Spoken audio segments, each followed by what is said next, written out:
আসসালামু আলাইকুম। রমজান করিম। আশা করি সবাই ভালো আছেন। আলহামদুলিল্লাহ আমিও ভালো আছি। চারদিকে শুধু রমজানের সুগন্ধ,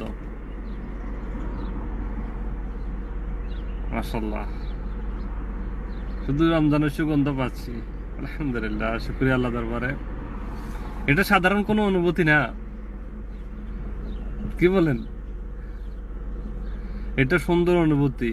রমজানের সেহেরি, তারাবি, তাহাজ্জুদ, ইফতার, একটা বছর পর এমন অনুভূতি পেতে সৌভাগ্য লাগে, হায়াত লাগে।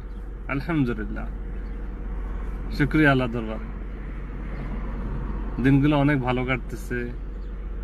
আগামী দিনগুলো ইনশাআল্লাহ অবশ্যই ভালো কাটবে। সারা বছর এমনই কাটুক, এটাই চাওয়া আল্লাহ পাকের কাছে।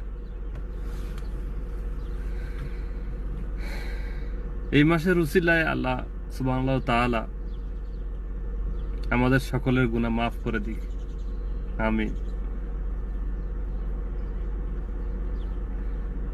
সবাই ভালো থাকবেন, পবিত্রতার সঙ্গে দিনগুলা কাটুক আমাদের সকলের। আমরা এটাই চাই, পবিত্রতার সঙ্গে আমরা 30টা রোজা পালন করতে পারি, শেষ করতে পারি। এটাই চাওয়া আল্লাহর কাছে।